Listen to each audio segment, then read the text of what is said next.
आपने सब कुछ करके देख लिया, चुप रहकर भी, खुद को रोककर भी, समझदारी दिखाकर भी, और फिर भी कुछ नहीं बदला।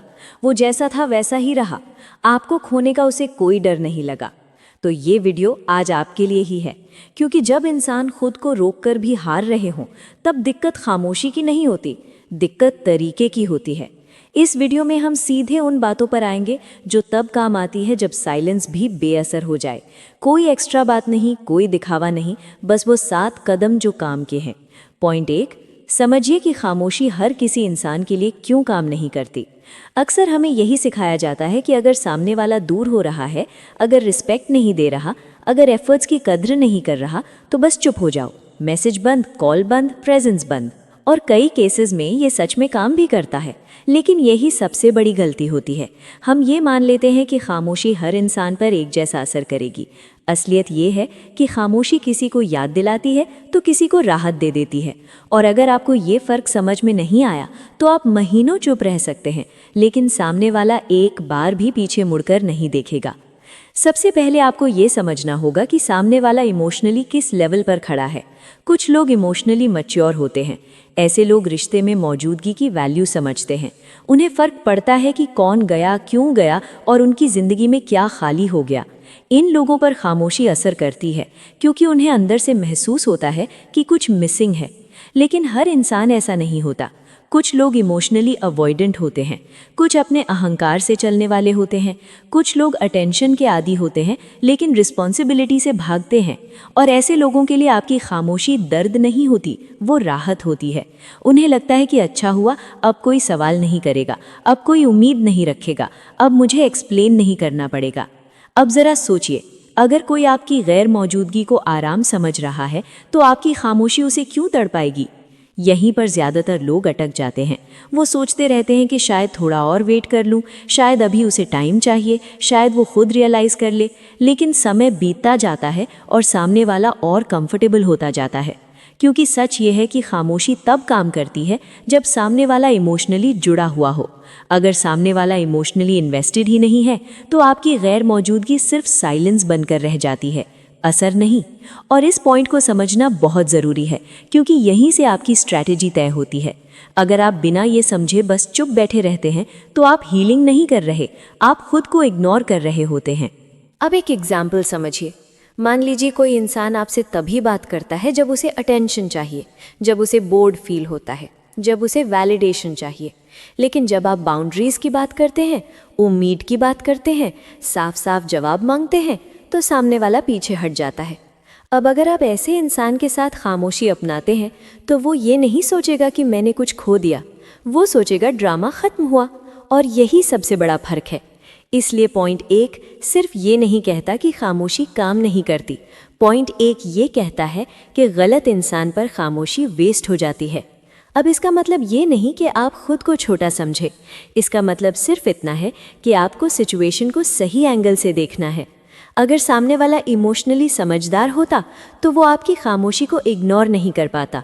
वो खुद सवाल पूछता, वो खुद रिफ्लेक्ट करता, वो खुद महसूस करता कि आपकी गैर मौजूदगी ने कुछ बदला है। लेकिन अगर ऐसा नहीं हो रहा तो इसका मतलब ये नहीं कि आपकी वैल्यू कम है। इसका मतलब ये है कि सामने वाला अभी उस गहराई में है ही नहीं जहां आपका साइलेंस एक सिग्नल बन सके।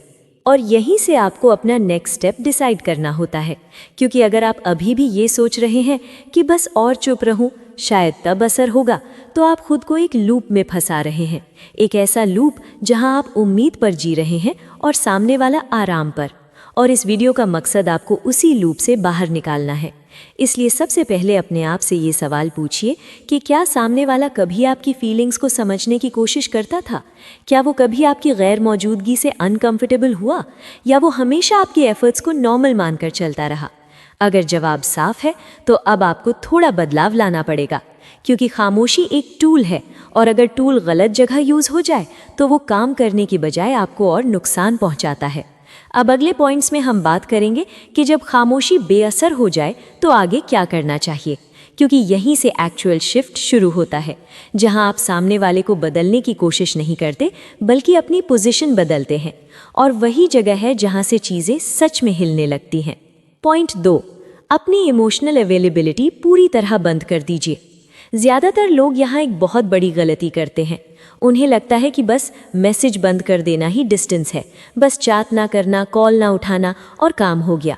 लेकिन सच ये है, सिर्फ मैसेज बंद करना डिस्टेंस नहीं होता। अगर आप मैसेज नहीं कर रहे लेकिन सामने वाले की हर स्टोरी देख रहे हैं, उसके ऑनलाइन ऑफलाइन होने पर ध्यान दे रहे हैं, उसके मूड्स को समझने की कोशिश कर रहे हैं, तो आप चुप ज़रूर हैं लेकिन दूर नहीं। और सामने वाला ये महसूस कर लेता है, वो जान जाता है कि आप फिजिकली गायब हैं लेकिन इमोशनली अब भी अवेलेबल हैं।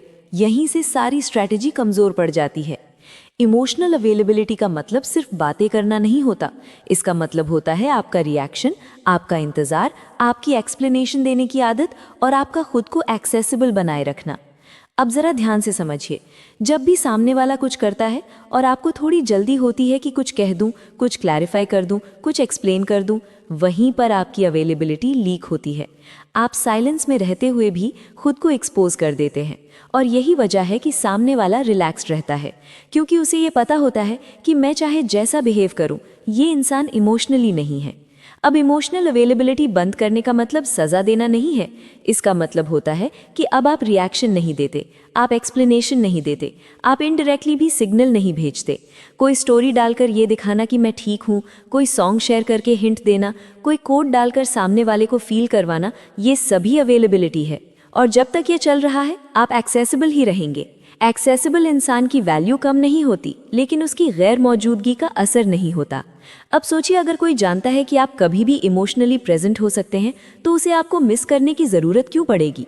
यही रीज़न है कि पॉइंट 2 इतना क्रिटिकल है, क्योंकि यहाँ से पावर शिफ्ट शुरू होता है। जब आप इमोशनल अवेलेबिलिटी बंद करते हैं, तो आप सामने वाले की रिएक्शन से नहीं, अपने स्टैंडर्ड से चलने लगते हैं। अब एक सिंपल सा एग्जाम्पल समझिए। मान लीजिए कोई इंसान आपसे हफ्तों बात नहीं करता, लेकिन अचानक एक कैजुअल मैसेज भेज देता है। कोई मीनिंग नहीं, कोई खास वजह नहीं। अगर आप तुरंत रिप्लाई कर देते हैं, एक्सप्लेन करने लगते हैं या इमोशनली ओपन हो जाते हैं, तो आपने खुद बता दिया कि आप अभी भी अवेलेबल हैं। लेकिन अगर आप रिप्लाई नहीं करते या बहुत न्यूट्रल रहते हैं बिना इमोशन के, तो सामने वाला कंफ्यूज होता है, क्योंकि पहली बार उसका कंट्रोल काम नहीं करता। और कंफ्यूजन ही वो जगह है जहाँ रियलाइजेशन शुरू होती है। लेकिन ये तभी पॉसिबल है जब आप सच में अवेलेबिलिटी बंद करें, सिर्फ बाहर से नहीं, अंदर से भी। क्योंकि अगर आप अंदर ही अंदर उसके एक्शंस को एनालाइज कर रहे हैं, हर नोटिफिकेशन पर उम्मीद रख रहे हैं, तो आप खुद को रोक नहीं पाएंगे। इसलिए इमोशनल अवेलेबिलिटी बंद करने का पहला स्टेप होता है अपने फोकस को शिफ्ट करना। अब आपकी एनर्जी उस इंसान पर नहीं जाती जो अनक्लियर है। अब आपकी एनर्जी, आपकी रूटीन, आपके काम, आपके कंट्रोल पर जाती है। और जब ये शिफ्ट होता है तो सामने वाला नोटिस करता है, क्योंकि लोग शब्द नहीं, एनर्जी फील करते हैं। आप कुछ बोले बिना भी अनरीचेबल लगने लगते हैं। और अनरीचेबल होने का मतलब ये नहीं कि आप घमंडी हो गए। इसका मतलब है आप हर किसी के लिए मौजूद नहीं। आप हर बिहेवियर टॉलरेट नहीं करते, और यही चीज़ आपकी मौजूदगी को खास बनाती है। अब यहाँ एक बात साफ समझ लीजिए, अगर इमोशनल अवेलेबिलिटी बंद करते वक्त आपका गोल ये है कि सामने वाला तड़पे, तो आप फिर से जाल में फंस जाएंगे, क्योंकि फिर आपकी खुशी उसकी रिएक्शन पर डिपेंड करेगी। लेकिन अगर आपका गोल ये है कि आप खुद को प्रोटेक्ट करें, अपने सेल्फ रिस्पेक्ट को मेंटेन करें, तो साइड इफ़ेक्ट में सामने वाला हिलता है। इसीलिए पॉइंट 2 सिर्फ एक ट्रिक नहीं है, ये एक इंटरनल डिसीजन है। एक डिसीजन कि अब आप हर किसी के लिए मौजूद नहीं हैं। और जब आप ये पोजीशन ले लेते हैं, तो आगे के पॉइंट्स और ज़्यादा पावरफुल बनते हैं, क्योंकि अब आप सिर्फ दूर नहीं जाते, बल्कि अपनी लाइफ को आगे बढ़ाते हैं। और वही चीज़ सबसे ज़्यादा अनकंफर्टेबल होती है सामने वाले के लिए। पॉइंट 3, अपनी लाइफ आगे बढ़ाइए। जब लोग ये पॉइंट सुनते हैं, तो सबसे पहले उनके दिमाग में एक ही चीज़ आती है कि अब दिखाना पड़ेगा। New photos, extra stories, over busy दिखने की एक्टिंग, खुश दिखने का दबाव। लेकिन यहीं पर ज़्यादातर लोग खुद को ही नुकसान पहुंचा लेते हैं, क्योंकि प्रूव करना अलग चीज़ है और रिफ्लेक्ट होना बिल्कुल अलग चीज़। प्रूव करने वाला इंसान लाउड होता है, जल्दी दिखता है और उतनी ही जल्दी पकड़ा भी जाता है। रिफ्लेक्ट करने वाला इंसान शांत होता है, लेकिन उसकी लाइफ खुद बोलती है और सामने वाला उसी चीज़ से सबसे ज़्यादा हिलता है। अब इस फ़र्क को साफ समझिए। जब आप प्रूव करने की कोशिश करते हैं, तो आपका हर एक्शन सामने वाले को टारगेट करके होता है। आप स्टोरी डालते हैं कि देखो मैं खुश हूँ, आप कैप्शन लिखते हैं कि लिविंग माई बेस्ट लाइफ, आप इनडायरेक्टली ये बताना चाहते हैं कि तुम्हारे बिना भी मैं ठीक हूँ। लेकिन प्रॉब्लम ये है कि जब आपका फोकस सामने वाले पर होता है तो आपकी एनर्जी भी वही कमज़ोर होती है और सामने वाला ये महसूस कर लेता है कि आप अभी भी उसे इम्प्रेस करने की कोशिश कर रहे हैं। लेकिन जब आप सच में आगे बढ़ते हैं तो आप किसी को कन्विंस नहीं करते, आप किसी को एक्सप्लेन नहीं करते, आप बस बदल जाते हैं और बदलाव को किसी स्टोरी की ज़रूरत नहीं होती। अब आगे बढ़ना का मतलब ये नहीं कि आप रोज़ कुछ पोस्ट करें। इसका मतलब है कि आपकी लाइफ में स्ट्रक्चर आना, आपके दिन का स्टार्ट फिक्स होना, आपकी प्रायोरिटीज़ क्लियर होना, आपका फोकस वापस अपने हाथ में आना। जब आप इमोशनली टूटे होते हैं तो सबसे पहले रूटीन टूटता है, सोने का टाइम बिगड़ जाता है, काम टलने लगता है, माइंड हर वक्त उसी इंसान के आसपास घूमता रहता है। लेकिन जिस दिन आप अपने दिन को वापस कंट्रोल में लेते हैं उसी दिन से चीज़ें शिफ्ट होने लगती हैं। आप जल्दी उठने लगते हैं, आप अपने काम को सीरियसली लेने लगते हैं, आप खुद से किए छोटे प्रॉमिसेस निभाने लगते हैं। और ये चीज़ें बाहर से बहुत सिंपल लगती हैं लेकिन इम्पैक्ट बहुत गहरा होता है। क्योंकि कॉन्फिडेंस फोटो से नहीं आता, कॉन्फिडेंस कंसिस्टेंसी से आता है। अब सोचिए, अगर कोई इंसान देखे कि आप पहले इमोशनली अनस्टेबल थे लेकिन अब शांत है, फोकस्ड है, तो उसे फर्क पड़ेगा। भले वो कुछ बोले नहीं, लेकिन अंदर कहीं ना कहीं एक सवाल उठेगा कि ये इंसान रुका नहीं, ये तो आगे निकल गया। और यही सवाल सबसे अनकंफर्टेबल होता है, क्योंकि लोग ब्रेकअप या दूरी के बाद आपको एक ही जगह पर अटके रहने की उम्मीद करते हैं, यानी दुखी और निराश। लेकिन जब आप उस उम्मीद को तोड़ देते हैं तो सामने वाले की सोच हिल जाती है। अब सामने वाला खुद को स्पेशल नहीं महसूस करता। अब उसे लगता है कि शायद वो उतना इम्पॉर्टेंट नहीं था जितना वो सोच रहा था। और ये रियलाइजेशन बहुत धीरे आती है, लेकिन गहराई से आती है। लोग वर्ड्स याद नहीं रखते, लोग प्रेजेंस याद रखते हैं। और जब आपकी प्रेजेंस चेंज होती है तो सामने वाला कंफ्यूज होता है, क्योंकि अब आप वो इंसान नहीं रहे जिसे सामने वाला छोड़कर गया था। अब आप शांत और पहले से अधिक समझदार हैं। इसलिए इस पॉइंट का मतलब ये है कि अगर आप सच में आगे बढ़ना चाहते हैं तो सबसे पहले अपनी लाइफ को अंदर से ठीक करना शुरू कीजिए। रूटीन फिक्स कीजिए, बॉडी का ध्यान रखिए, काम में फोकस लाइए, माइंड को डिसिप्लिन सिखाइए और सोशल मीडिया को एक स्टेज मत बनाइए, बस एक विंडो रहने दीजिए। जो दिखेगा वो अपने आप दिखेगा। और यही वजह है कि ये पॉइंट अगले पॉइंट्स की नींव है, क्योंकि जब आप इमोशनली अनअवेलेबल हो चुके होते हैं और आपकी लाइफ आगे बढ़ रही होती है, तब सामने वाले के पास इग्नोर करने का ऑप्शन नहीं रहता। वो या तो डिनाई करेगा या फील करेगा, और फील करना हमेशा चेंज की शुरुआत होता है। अगले पॉइंट में हम बात करेंगे कि कैसे साइलेंस के बाद शांत बिहेवियर सबसे ज़्यादा असर करता है। पॉइंट 4, किसी भी तरह का इमोशनल प्रेशर देना बंद कर दीजिए। ना सवाल, ना शिकायत। यहाँ पर आकर ज़्यादातर लोग खुद ही अपनी सबसे मजबूत पोजीशन ख़राब कर देते हैं। खामोशी के बाद, इमोशनल अवेलेबिलिटी बंद करने के बाद, लाइफ आगे बढ़ाने के बाद, जब सामने वाला फिर भी रिएक्ट नहीं करता तो अंदर से एक बेचैनी शुरू होती है, और उसी बेचैनी से इमोशनल प्रेशर निकलता है। प्रेशर हमेशा साफ शब्दों में नहीं आता, अक्सर वो सॉफ्ट फॉर्म्स में आता है, सवाल बनकर, शिकायत बनकर या गिल्ट की हल्की सी कोशिश बनकर। मैंने तुम्हारे लिए इतना किया, अगर तुम्हें फर्क नहीं पड़ता तो बता दो। ये सब सुनने में नॉर्मल लगता है, लेकिन साइकोलॉजिकली ये प्रेशर है। प्रेशर का एक ही असर होता है, लोग पीछे हटते हैं। कोई भी इंसान प्रेशर में कनेक्ट नहीं करता, प्रेशर में लोग सिर्फ दूर भागते हैं। अब इसे ध्यान से समझिए। जब आप सवाल पूछते हैं तो आप सामने वाले को जिम्मेदारी देने की जिम्मेदारी दे रहे होते हैं, और जब सामने वाला इमोशनली समझदार नहीं होता या अवॉइडेंट होता है तो उसे ये जिम्मेदारी भारी लगती है।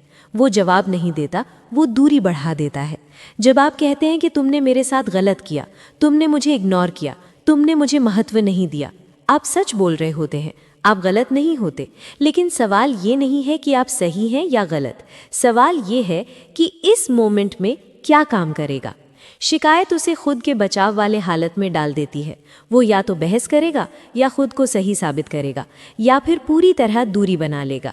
यहीं पर एक बहुत ज़रूरी बात समझिए कि अगर कोई इंसान आपके साथ रहना चाहता है तो उसे बार बार समझाने की ज़रूरत नहीं पड़ती, और अगर कोई इंसान आपके साथ नहीं रहना चाहता तो उसे प्रेशर देकर आप बदल नहीं सकते। प्रेशर सिर्फ एक चीज़ करता है, वो सामने वाले को ये महसूस कराता है कि आप अभी भी किसी सवाल का जवाब चाहते हैं। शुरुआत में अंदर से बहुत इच्छा होती है कुछ बोल देने की, कुछ एक्सप्लेन कर देने की, कुछ क्लियर कर देने की, लेकिन यही वो मोमेंट होता है जहाँ सेल्फ कंट्रोल बनता है। आप अगर उस इच्छा को हर बार रोक लेते हैं तो धीरे धीरे आप इमोशनली स्टेबल होने लगते हैं, और स्टेबिलिटी बहुत अट्रैक्टिव होती है। लोग शांत बिहेवियर की तरफ लौटते हैं, और अगर सामने वाला वाकई इमोशनली कैपेबल है तो वो इस शांति को महसूस करेगा, और अगर नहीं है तो भी आप खुद को बचा लेंगे। और यही सबसे इम्पॉर्टेंट है, क्योंकि इस जर्नी में सबसे बड़ा नुकसान खुद को खोने से होता है। पॉइंट 5, अपनी वैल्यू को शब्दों से नहीं, बाउंड्रीज से दिखाइए। ये पॉइंट इस पूरी वीडियो का सबसे टर्निंग पॉइंट है, क्योंकि यहाँ से आप कुछ करने की कोशिश नहीं करते। ज़्यादातर लोग अपनी वैल्यू साबित करने के लिए बहुत ज़्यादा बोलते हैं, वो एक्सप्लेन करते हैं, वो जस्टिफाई करते हैं, वो बताते हैं कि हम तो ऐसे इंसान हैं, मैंने इतना किया है, मेरी इंटेंशन सही है। लेकिन सच ये है कि जिस इंसान को आपकी वैल्यू समझनी होती है उसे शब्दों की ज़रूरत नहीं पड़ती, और जिसे नहीं समझनी होती उसे एक्सप्लेनेशंस भी कम लगते हैं। यहीं पर बाउंड्रीज़ की असली ताकत सामने आती है। बाउंड्री का मतलब दीवार खड़ी करना नहीं होता, बाउंड्री का मतलब होता है क्लियर रूल्स, क्लियर बिहेवियर। अब समझिए, पहले आप क्या करते थे? आप हर वक्त अवेलेबल रहते थे, रिप्लाई लेट भी आता था तो आप वेट करते थे, रिस्पेक्ट नहीं मिलती थी फिर भी आप एडजस्ट करते थे। आपने कभी ओपनली ये नहीं कहा, लेकिन आपके एक्शंस ने ये बोल दिया कि हम तुम्हें हमेशा मिल जाएंगे, और जहाँ इंसान हमेशा मिल जाए वहाँ उसकी वैल्यू कम होने लगती है। अब बाउंड्री लगाने का मतलब ये नहीं कि आप रूड बन जाए, इसका मतलब है कि अब आप खुद की रिस्पेक्ट कम करके हर मैसेज का रिप्लाई नहीं देते, हर कॉल तुरंत नहीं उठाते। आप ये नहीं बोलते कि मुझे रिस्पेक्ट चाहिए, अब आप बस वहाँ नहीं होते जहाँ रिस्पेक्ट नहीं होती, और यही सबसे स्ट्रॉन्ग मैसेज होता है। क्योंकि वर्ड सुने जा सकते हैं, इग्नोर किए जा सकते हैं, लेकिन बिहेवियर को इग्नोर करना मुश्किल होता है। अब एक एग्जाम्पल समझिए। मान लीजिए सामने वाला कभी कभी आता है, कभी गायब हो जाता है, जब मन करता है तब अटेंशन लेता है। पहले आप हर बार उसी रिदम में चल पड़ते थे। अब बाउंड्री के बाद क्या बदलता है? अब अगर सामने वाला कैजुअली आता है तो आप कैजुअली रिस्पॉन्ड करते हैं, या कभी करते ही नहीं। अब आप ज़रूरत से ज़्यादा जुड़ाव नहीं दिखाते, और यही बाउंड्री है। बाउंड्री लगाने से सामने वाले को दो ऑप्शंस मिलते हैं, या तो वो आपके स्टैंडर्ड तक आए या वो खुद बाहर हो जाए। दोनों ही सिचुएशंस में आप क्लियर रहते हैं। अब ध्यान दीजिए, ये पावर प्ले नहीं है, ये मैनिपुलेशन नहीं है, ये सेल्फ रिस्पेक्ट है। अब आप टाइम तभी देते हैं जब सामने वाला रिस्पेक्ट दिखाए, एफर्ट दिखाए, क्लैरिटी दिखाए। पहले सामने वाला डिसाइड करता था कि कब बात होगी, कब दूरी होगी। अब वो कंट्रोल धीरे धीरे आपके बिहेवियर से इन्फ्लुएंस होने लगता है, क्योंकि लोग उस इंसान की तरफ झुकते हैं जो खुद को वैल्यू करता है। अब यहाँ एक इम्पॉर्टेंट बात है, बाउंड्री लगाने का मतलब ये नहीं कि सामने वाला तुरंत बदल जाएगा। शुरुआत में वो कंफ्यूज्ड होगा, वो टेस्ट करेगा, वो दोबारा हल्के फुल्के तरीके से बात शुरू करने की कोशिश करेगा, और यहीं पर ज़्यादातर लोग फेल हो जाते हैं। वो बाउंड्री तो बना लेते हैं लेकिन उसे होल्ड नहीं कर पाते। एक मैसेज आता है और वो पिघल जाते हैं, एक सॉफ्ट लाइन आती है और वो फिर पुराने पैटर्न में चले जाते हैं। लेकिन बाउंड्री तभी बाउंड्री है जब वो कंसिस्टेंट हो। अगर आप एक दिन स्ट्रिक्ट हैं और अगले दिन सेम बिहेवियर एक्सेप्ट कर लेते हैं तो सामने वाला सीख जाता है कि ये बाउंड्री फेक है।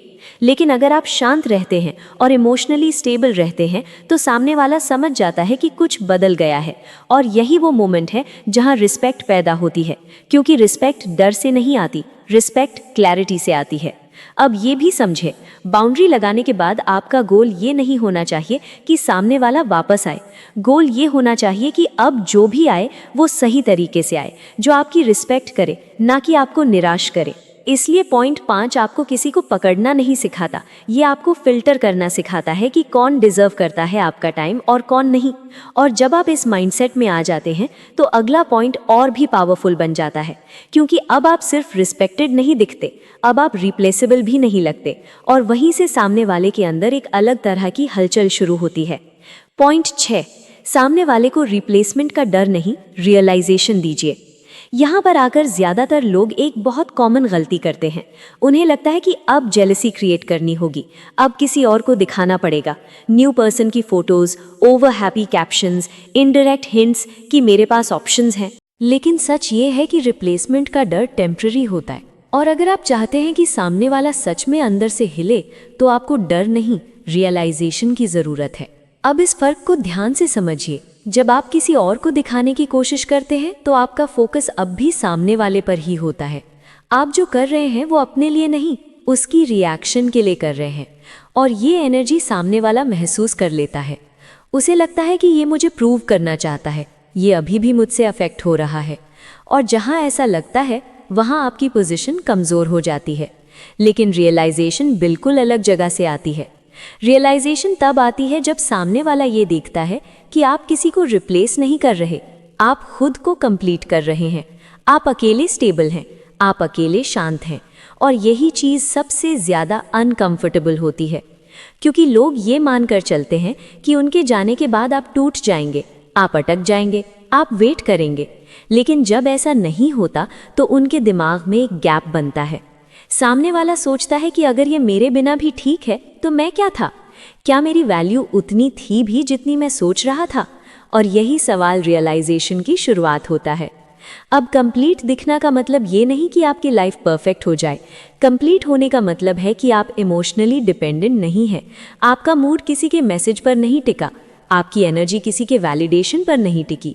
भले ही आप अपनी लाइफ में धीरे धीरे प्रोग्रेस कर रहे हैं, लेकिन कंसिस्टेंटली, और कंसिस्टेंसी सबसे बड़ा सिग्नल होती है। एक स्टोरी से कोई जेलस हो सकता है, एक फोटो से कोई ट्रिगर हो सकता है, लेकिन कंसिस्टेंसी सबको हिला देता है। सामने वाले ने आपको पहले इमोशनल रूप से कमज़ोर देखा था, लेकिन अब वो देख रहा है कि आप पहले जैसे इंसान नहीं रहे। अब आप पहले से भी बेहतर, शांत और समझदार हैं। अब आप में और भी ज़्यादा आत्मसम्मान है। अब एक ज़रूरी वार्निंग भी समझ लीजिए, अगर आप इस पॉइंट को दिखावे में बदल देंगे तो सब उल्टा हो जाएगा। Fake happiness, forced confidence, over sharing, ये सब आपको रिप्लेसेबल ही बनाता है।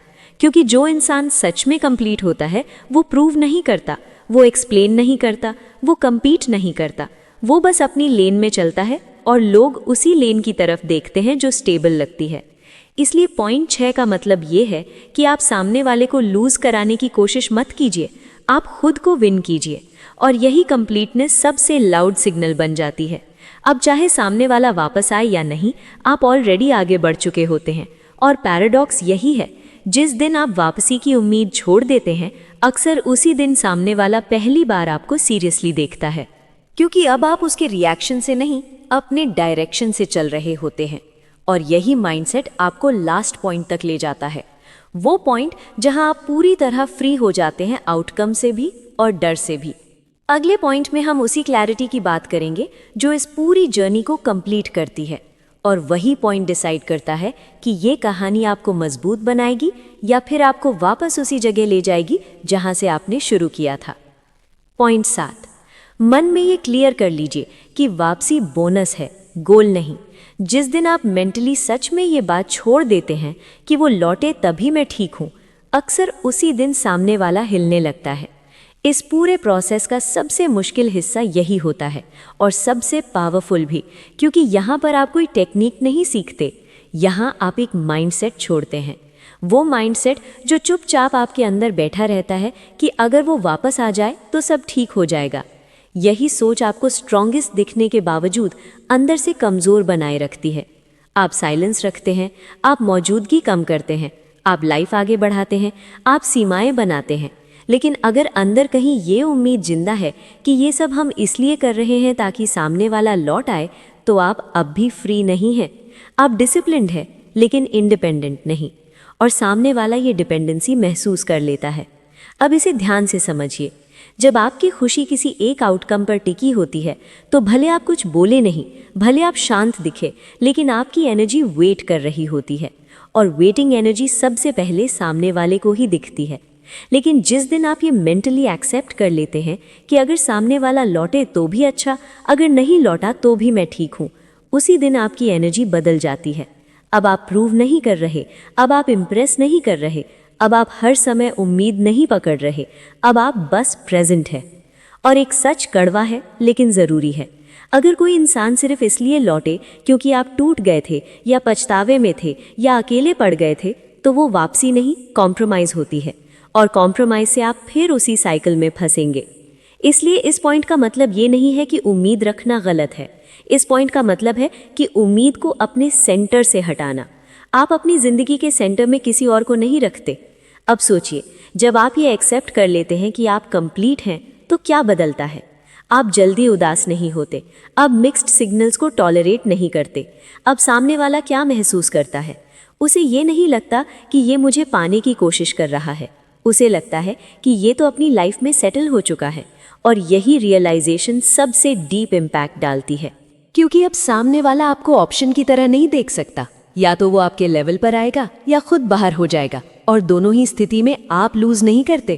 अब आप ये नहीं कहते कि अगर सामने वाला आया तभी हम खुश रहेंगे। आप कहते हैं कि हम खुश रहना सीख रहे हैं, चाहे कोई आए या ना आए। और यही असली समझदारी है। इस मैच्योरिटी के बाद आपका बिहेवियर ऑटोमेटिकली बदल जाता है। आप डेस्परेट नहीं लगते, आप शांत और समझदार लगते हैं। यही वजह है कि इस पॉइंट के बाद कई बार सामने वाला अचानक कांटेक्ट करता है, सवाल पूछता है, इंटरेस्ट दिखाता है। लेकिन यहाँ आपकी असली परीक्षा होती है, क्योंकि अगर आप उस मोमेंट में पुराने माइंडसेट में लौट गए तो सारी जर्नी बेकार हो जाएगी। इसलिए याद रखिए कि वापसी अगर हो तो वो बोनस है, मेन प्राइज नहीं। मेन प्राइज ये है कि आपने खुद को वापस पा लिया, क्योंकि अब आप किसी को पकड़ने नहीं निकले, आप खुद को संभाल चुके हैं। और यही वो जगह है जहाँ से लोग या तो सच में लौटते हैं या हमेशा के लिए हट जाते हैं। दोनों ही हालत में आप क्लियर होते हैं, और क्लैरिटी से बड़ा कोई क्लोजर नहीं होता। अगर इस वीडियो का कोई भी हिस्सा आपको अपनी कहानी जैसा लगा हो तो इस वीडियो को लाइक ज़रूर कीजिए, ताकि ये बातें और लोगों तक भी पहुंच सके जो अभी इसी दौर से गुजर रहे हैं। और अगर आपके मन में कुछ अटका हुआ है, कुछ कहा नहीं जा रहा, तो नीचे कमेंट में लिख दीजिए। कभी कभी लिख देना भी बहुत हल्का कर देता है। इस वीडियो को शेयर कीजिए उस इंसान के साथ जिसे आज खुद के साथ खड़े होने की ज़रूरत है।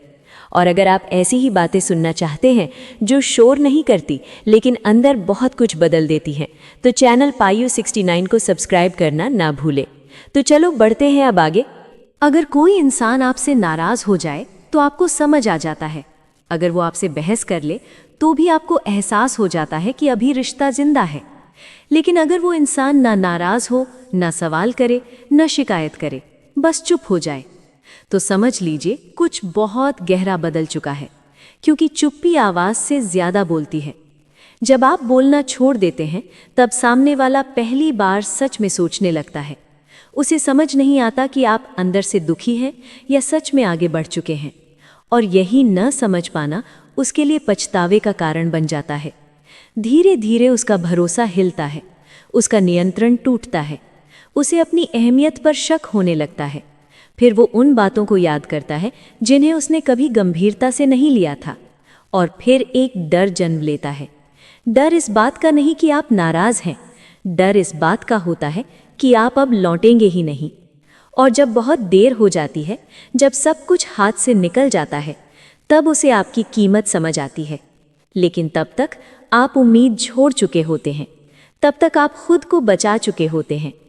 इस वीडियो में हम समझेंगे वो 6 बातें जो सामने वाले के अंदर होती हैं उस दिन जिस दिन उसे एहसास होता है कि उसने आपको खो दिया है। ये वीडियो किसी को दोष देने के लिए नहीं है, ये वीडियो आपको कमज़ोर बनाने के लिए भी नहीं है। ये वीडियो आपको ये याद दिलाने के लिए है कि आप कहाँ तक झुके और कहाँ से उठ खड़े हुए। अगर आप इस वीडियो को आखिर तक देखेंगे तो आप सिर्फ किसी और को नहीं समझेंगे, आप खुद को चुनना सीख जाएंगे। चलिए शुरू करते हैं। पॉइंट 1, सबसे पहले उसे आपकी कमी नहीं, आपकी चुप्पी खटकती है। शुरुआत में सामने वाले को आपकी कमी महसूस नहीं होती, उसे ये एहसास भी नहीं होता कि उसने कुछ खो दिया है। क्योंकि कमी तब महसूस होती है जब कोई चीज़ अचानक दिखना बंद हो जाए। लेकिन ये मामला अलग होता है। यहाँ सबसे पहले जो चीज़ उसे चुभती है वो आपकी चुप्पी होती है। जब तक आप एक्सप्लेन करते रहते हैं, जब तक आप हर बात पर सफाई देते रहते हैं, जब तक आप ये बताते रहते हैं कि आपको क्या बुरा लगा, क्या ठीक नहीं लगा, तब तक सामने वाला मेंटली आराम में रहता है। क्योंकि उसे लगता है कि आप अभी भी वहीं खड़े हैं, आप अभी भी जुड़े हुए हैं, आप अभी भी इमोशनली अवेलेबल हैं। लेकिन जिस दिन आप अचानक एक्सप्लेन करना बंद कर देते हैं, उसी दिन कहानी बदलने लगती है। अब न कोई सवाल होता है, न कोई शिकायत, न कोई लंबी बातें, न कोई आप ऐसे क्यों कर रहे हैं, न कोई आप समझ क्यों नहीं रहे। आप बस शांत हो जाते हैं। और यही शांति सामने वाले के लिए सबसे ज़्यादा परेशान करने वाली होती है। क्योंकि सामने वाला आपकी आवाज़ का आदी था, आपकी रिएक्शन का आदी था, आपके जवाब देने का आदी था। उसे आदत थी कि अगर कुछ गलत होगा तो आप बोलेंगे, आप समझाएंगे, आप कोशिश करेंगे, लेकिन अब कुछ भी नहीं होता। यहीं से उसके दिमाग में पहला कन्फ्यूजन पैदा होता है। वो सोचता है कि इतनी जल्दी कैसे बदल गया, अब क्यों नहीं पूछ रहा, अब क्यों नहीं लड़ रहा, अब क्यों नहीं समझा रहा। उसे लगता है कि शायद आप बिजी होंगे, शायद कुछ दिनों का मूड होगा, शायद थोड़े समय बाद आप फिर वैसे ही हो जाएंगे। लेकिन समय बीतता है और आपकी चुप्पी बनी रहती है। आप बात करते हैं लेकिन पहले जैसे नहीं, आप जवाब देते हैं लेकिन बिना भाव के, आप सामने होते हैं लेकिन पूरी तरह मौजूद नहीं होते। और यही चीज़ सामने वाले को अंदर से हिला देती है, क्योंकि ये चुप्पी गुस्से जैसी नहीं होती, ये दूरी झगड़े जैसी नहीं होती, ये नाराज़गी जैसी भी नहीं होती। ये एक अजीब सी बीच वाली हालत होती है और इंसान इसी हालत से सबसे ज़्यादा डरता है। गुस्से में अभी भी अटैचमेंट होता है, नाराज़गी में अभी भी उम्मीद होती है, शिकायत में अभी भी जुड़ाव होता है, लेकिन चुप्पी में कुछ भी नहीं होता। यहीं से सामने वाले को लगने लगता है कि अब वो आपके इमोशंस को कंट्रोल नहीं कर पा रहा। पहले उसे पता होता था कि अगर वो देर से जवाब देगा तो आप पूछेंगे, अगर वो इग्नोर करेगा तो आप रिएक्ट करेंगे, अगर वो दूरी बनाएगा तो आप पास आने की कोशिश करेंगे। लेकिन अब वो जो भी करता है आप पर कोई असर नहीं दिखता। और यही चीज़ उसके ईगो को सबसे ज़्यादा चोट पहुंचाती है, क्योंकि इंसान को सबसे ज़्यादा सुकून इस बात से मिलता है कि वो किसी के इमोशंस को हिला सकता है। लेकिन जब उसे एहसास होता है कि अब उसकी हर हरकत बेअसर हो चुकी है तो उसका दिमाग बेचैन होने लगता है। वो खुद से सवाल करने लगता है कि क्या इसे सच में फ़र्क नहीं पड़ रहा, या ये बस दिखा रहा है। कहीं ऐसा तो नहीं कि ये अंदर से टूट चुका है, या फिर ये मुझसे आगे निकल चुका है। यही सवाल उसके दिमाग में घूमते रहते हैं। और सबसे बड़ी बात यह है कि आप कुछ भी कहे बिना उसे खुद से सवाल करने पर मजबूर कर देते हैं। आप उसे ब्लेम नहीं करते, आप बस अंदर से पीछे हट जाते हैं। और जैसे ही आप पीछे हटते हैं, सामने वाले को पहली बार एहसास होता है कि अब वो अकेला खड़ा है, बिना किसी सहारे के। अब उसे वो मोमेंट्स याद आने लगते हैं जहां उसने आपको हल्के में लिया था, जहां उसने सोचा था कि ये तो समझ ही जाएगा, ये तो रुक ही जाएगा, ये तो हमेशा मौजूद रहेगा। लेकिन अब ये मौजूदगी नहीं है, और मौजूदगी के जाते ही वैल्यू का एहसास शुरू होता है। लेकिन अभी भी वो स्टेज नहीं आती जहां उसे आपकी कमी महसूस हो। अभी सिर्फ कन्फ्यूजन होता है, एक बेचैनी, एक अनजाना डर, एक सवाल कि कुछ तो बदल गया है, लेकिन क्या। और यही पहला साइकोलॉजिकल इम्पैक्ट होता है आपकी चुप्पी का। आप बिना बोले उसके दिमाग में शोर पैदा कर देते हैं। आप बिना लड़ाई उसके अंदर अस्थिरता पैदा कर देते हैं। आप बिना समझाए उसे सोचने पर मजबूर कर देते हैं। और यही कारण है कि शुरुआत में उसे आपकी कमी नहीं, आपकी चुप्पी खटकती है, क्योंकि कमी बाद में महसूस होती है, लेकिन चुप्पी का असर तुरंत दिमाग पर पड़ता है। यही चुप्पी आगे चलकर उसकी सबसे बड़ी बेचैनी भी बन जाती है। पॉइंट 2, उसका कंट्रोल धीरे धीरे खत्म होने लगता है। शुरुआत में सामने वाला बहुत कॉन्फिडेंट होता है, उसे लगता है कि हालात उसके हाथ में हैं। उसे पता होता है कि आप इंतज़ार करेंगे, अगर वो देर करेगा तो आप रुकेंगे, अगर वो चुप रहेगा तो आप बोलेंगे, अगर वो दूरी बनाएगा तो आप पास आने की कोशिश करेंगे। यानी रिश्ते की पूरी दिशा उसके बिहेवियर से तय होती थी। और सबसे बड़ी बात ये थी कि उसे इसका एहसास भी नहीं था कि ये कंट्रोल धीरे धीरे आदत बन चुका है। आप हर बार एडजस्ट करते रहे, हर बार समझाते रहे, हर बार खुद को रोकते रहे, हर बार ये सोचकर कि शायद अगली बार ठीक हो जाएगा। यहीं से सामने वाले के मन में एक साइलेंट कॉन्फिडेंस बन जाता है। उसे लगता है कि आप कहीं नहीं जा रहे, आप वहीं रहेंगे, आप इंतज़ार करेंगे। लेकिन जिस दिन आप रुक जाते हैं, जिस दिन आप इंतज़ार करना बंद कर देते हैं, उसी दिन उसका कंट्रोल हिलने लगता है। अब सबसे बड़ा फ़र्क ये होता है कि उसे अब आपकी स्थिति समझ नहीं आती। पहले उसे साफ पता होता था कि आप क्या सोच रहे हैं, क्योंकि आप बता देते थे, आप समझा देते थे, आप अपने मन की हर बात सामने रख देते थे। लेकिन अब आप चुप हैं, अब आप एक्सप्लेन नहीं करते, अब आप जस्टिफाई नहीं करते। और यही चुप्पी उसके लिए सबसे बड़ा झटका बन जाती है। अब उसे नहीं पता कि आप कहाँ खड़े हैं, आप अभी भी जुड़े हुए हैं या नहीं, आप अंदर से टूटे हैं या मजबूत हो चुके हैं, आप इंतज़ार कर रहे हैं या आगे बढ़ चुके हैं। ये समझ ना आना कि आगे क्या है उसके दिमाग को थकाने लगता है, क्योंकि इंसान को अनिश्चितता से ज़्यादा कोई चीज़ बेचैन नहीं करती, जब तक सामने वाले को ये पता होता है कि आप उसका इंतजार कर रहे हैं, तब तक वो आराम में रहता है। वो अपने हिसाब से आता जाता है, अपने मूड के हिसाब से बात करता है, अपने समय के हिसाब से ध्यान देता है। लेकिन अब उसे कुछ भी तय नजर नहीं आता। अब वो जो भी करता है उसका असर आपको हिला नहीं पाता। आप पहले जैसे रिएक्ट नहीं करते, आप पहले जैसे परेशान नहीं होते, आप पहले जैसे सवाल नहीं करते। और यहीं से उसके ईगो को चोट लगनी शुरू होती है, क्योंकि ईगो को सबसे ज्यादा ताकत कंट्रोल से मिलती है। जब किसी को ये लगता है कि मेरी एक हरकत से सामने वाला बदल जाता है तो ईगो मजबूत होता है। लेकिन जब वही हरकत अब कोई असर नहीं दिखाती तो ईगो कमजोर हो जाता है। अब सामने वाला बार बार सोचने लगता है कि ये अब इतना शांत कैसे है, पहले तो इतनी जल्दी परेशान हो जाता था, अब क्यों फर्क नहीं पड़ रहा। और ये सवाल उसके मन में डर बनकर बैठ जाते हैं। वो कभी कभी जानबूझकर दूरी बनाता है, सिर्फ ये देखने के लिए कि आप रिएक्ट करेंगे या नहीं।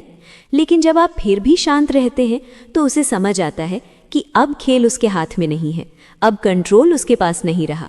यही बात उसके ईगो को सबसे ज्यादा परेशान करती है। वो चाहकर भी आपको पढ़ नहीं पाता, आपकी सोच तक पहुंच नहीं पाता, आपकी इमोशंस को समझ नहीं पाता। और यही बात उसे अंदर से बेचैन बना देती है, क्योंकि कंट्रोल खोना सिर्फ रिश्ते का नुकसान नहीं होता, ये पहचान का नुकसान होता है। उसे लगता है कि वो अब उतना ज़रूरी नहीं रहा, और ये एहसास उसके ईगो के लिए बहुत भारी होता है।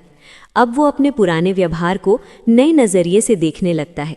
उसे याद आता है कि कितनी बार उसने आपको हल्के में लिया, कितनी बार उसने सोचा कि ये तो रहेगा ही, ये तो इंतज़ार करेगा ही। लेकिन अब इंतज़ार नहीं है। अब आप अपनी लाइफ में व्यस्त हैं, आप अपने फैसलों में साफ हैं, आप अपने इमोशंस में स्थिर हैं। और यही बात सामने वाले को सबसे ज़्यादा हिला देती है। पहले आप सोचते रहते थे, अब वो सोचता रहता है। पहले आप उसे खोने से डरते थे, अब वो घबराता है। यही मोमेंट होता है जब उसे एहसास होता है कि उसका कंट्रोल धीरे धीरे ख़त्म हो चुका है। ना आप उसे जवाब देने को मजबूर हैं, ना आप उसे खुश रखने की कोशिश में हैं, ना आप उसे खोने के डर में हैं। और जब डर खत्म हो जाता है तो कंट्रोल भी अपने आप खत्म हो जाता है। यही कारण है कि जब आप रुक जाते हैं, जब आप इंतज़ार छोड़ देते हैं, तो सामने वाला सबसे पहले अपने कंट्रोल को खोता है। और यही लॉस उसके ईगो को सबसे ज़्यादा परेशान करता है।